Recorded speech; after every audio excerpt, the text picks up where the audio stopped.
Hello and welcome to another Chelsea chat. And yesterday, the Tottenham away fixture, we had the result of Tottenham 3, Chelsea 4. We even give them a head start now because we know they're going to go all Spursy.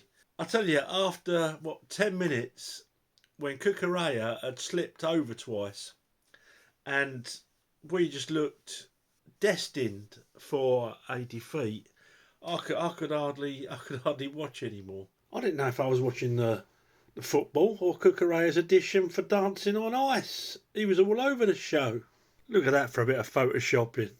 Not only on the first one did Cucurella slip, but Colwill, who I always say a defender, a top class, a John Terry, he used to think like a forward. He used to think, if I've got to make that ball first. Colwill, I know he's a young man, not going to hammer him, but too many times he doesn't think like a forward. He thinks like a defender. If he's going to get to the top of his game, which I believe he can do, he's got to start thinking like a forward. Solanke beating him there to that ball. Top defenders, your Ramoses, your Terrys, your Tony Adams, they would have been there first. So I'm disappointed with that. Cucurella, I was disappointed with him looking over at the kit man and having a go at him like it's his fault that Cucurella's got the wrong boots on. For Christ's sake, man, you warm up in those boots, as it was said on television. You're in them for at least an hour. I just looked at him and thought, you big tart, take some responsibility. I love him as a player. You know I wanted him sold a year ago. But he's grown on me. He's a good player, but I hope that's not an insight into his personality. I really do. So, yeah, Cucurella gave him a 2-goal head start, and Colwill thought he'd throw in a bit of bad defending and help, and there we were, 2-0 down. But we turned it around, didn't we? A gorgeous goal from Sancho, cutting inside, must have hit it from about 25 yards, low on the ground, like one of my golf shots. Straight in the corner, and we were back in it. And then Tottenham went all Spursy and gave away a ridiculous penalty, an absolutely ridiculous penalty, and the guy nearly cut Caicedo in half, I think. No attempt to play the ball whatsoever. And up steps Super Cole, bang, 2 each. Then we had a lovely dribble from Cole Palmer, tried to set it up for his left foot, to try and curve it round the keeper. Deflection off a defender. And Enzo Fernandez, who I must say is playing very well at the moment. Another one I wanted sold. I think it's a good sign if I want them sold. They're going to turn into Ballon d'Or winners. So, yeah, ball come out. Wasn't an easy take, but he half volleyed it in the net. Unstoppable. And the last goal that we got was a little cheeky. I mean, again, Tottenham gave away a penalty. There was no need to give it away. And the guy just pushed Cole Palmer in the back. He must have thought it was Christmas come early, Palmer. And a little dink. He got a 6'7" goalkeeper in goal. And Palmer's got enough confidence to dink it down the middle. Now, you know at some point he's going to miss. And if he's doing stuff like that, he is. But it was still funny, especially it was against Tottenham. So that was the goal. Oh yeah, they got one back. They could have scored actually before we scored our first goal. Min was through, but he had an off day yesterday, that lad. I'm pleased he did as well. So they had their chances, but then again, so did we. We could have scored more goals. There was a double one. I think the first shot might have been from Cole Palmer and Foster in goal, or Forster is it? It was a big lump. Out it cut. It's Forster, Fraser Forster. He was at Celtic, wasn't he? And Southampton before that. Fraser Forster, good save, and it comes out, and Neto hits it, and another good save with his feet. He's always been good with his feet, that lad. So we had 63% possession. We bossed the game, really. If it hadn't have been for Cucurella not being able to gauge if his boots suit a surface or not, that would have been strolled in the park, to be honest. They are nice on the eye, Tottenham, but very little punch. Fair enough they lost Romero early on. I had a laugh on the sideline when Ange was consoling him. I thought, is he consoling him about the injury or just the fact that he played for Tottenham? But yeah, that would have helped us as well. Worst thing about yesterday, apart from going 2 goals down, was listening to Spit the Dog Carragher. Oh, when Caicedo followed through late, oh my God, you would have thought that was the worst tackle in the world. He mistimed it. He didn't try and do the bloke, you can see that. And I think whoever was up in that VAR for once used a bit of common sense. I know it sounds like I'm biased, but I was less convinced that he used common sense when the geezer elbowed Lavia. That to me was more of a red card. But funnily enough, old Spit the Dog, who works for Sky, oh, we like equality as long as it's not 14-year-old girls driving home where our presenters spit at them. Old Spit the Dog, he didn't mention that very much. Strange that, isn't it? But apart from listening to that idiot, it was a good afternoon. A nice little 4-3 win. So let's go through them. We started off with a 4-2-3-1 allegedly. We had Caicedo at right back. Inside him we had Badiashile.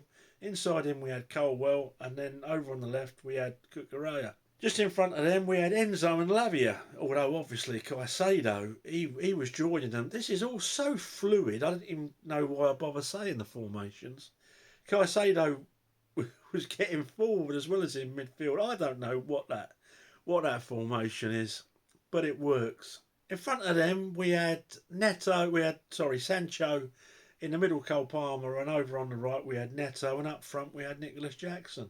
Nicholas Jackson had a couple of chances yesterday, should have put one of them away at least, but he had a pretty quiet game. But yeah, that was the fluid formation that we started with. And Badiashile, who didn't look at home there for a whole of the first half, he was moved over to the left and Colwell to the right. And funny enough, Colwell looked a lot better when he was put over to the right. I don't know if that's something they'll think about in the future. I suppose when the wheels come off is when Fofana's back. But yeah, I thought he looked a lot more comfortable there. Remember JT used to like playing on the left side of someone, and on the few games that he played on the right, he was nowhere near as convincing. So yeah, let's score him. Let's get straight on with it. Yesterday, Sanchez, couple of really dodgy kicks straight to him. I'm not convinced by Sanchez. Also, the second goal, was it, that went through the legs? I thought a guy that size should maybe have got down. I know I'm probably being really unfair on him, but there you go. He got quite near it. But yeah, nothing really I could put down to him apart from the dodgy kicks out. So Sanchez is going to get a 6. Caicedo is going to get an 8. Great going forward. It's like another little Makalele, little Kante, isn't he? Big Kante to be fair. Badiashile gets a 6. Couple of really dodgy bits of play. Gave the ball away a couple of times.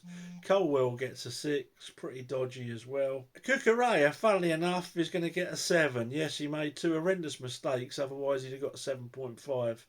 But the boy does put in a shift. He did try to make up for it.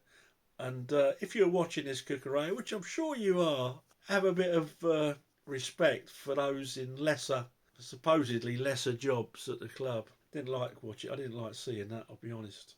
You make a cock up, claim it. We all make cock ups, we're all human. In front of them, Enzo is going to get an 8. I thought he was excellent yesterday and his finish was superb. Lavia's going to get an 8. Hope his injury, apparently felt a quad at the back of his leg, so they took him off as a precaution. Lavia's going to get an 8. That boy is... If Caicedo wasn't in that team, I'd say Lavia was probably the best defensive midfielder in the Premier League at the moment. So yeah, he gets an 8. Right, in front of them, Sancho gets an 8. I thought he put a proper shift in, defensive work as well as going forward. I think because they look at that bench, they know they've all got to keep going. They've got to do their job. But he's been a revelation, really, that lad.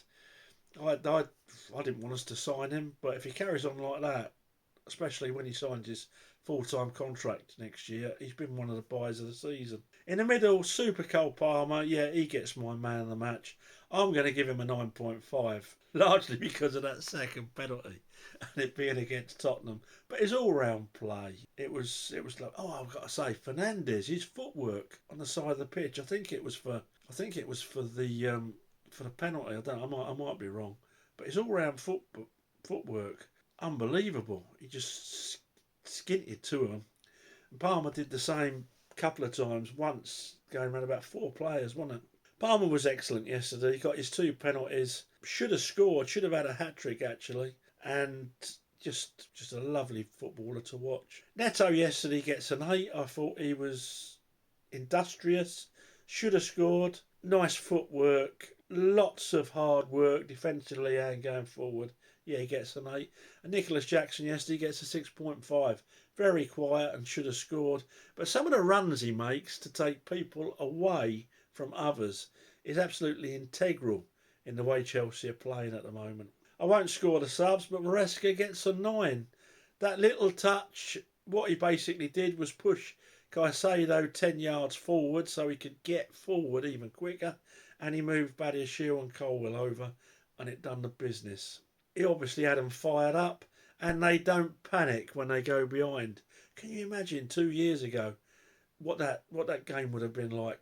Going 2 behind after 10 minutes. Been about 10-0 to Tottenham. So we're looking a real team now. We're looking a real...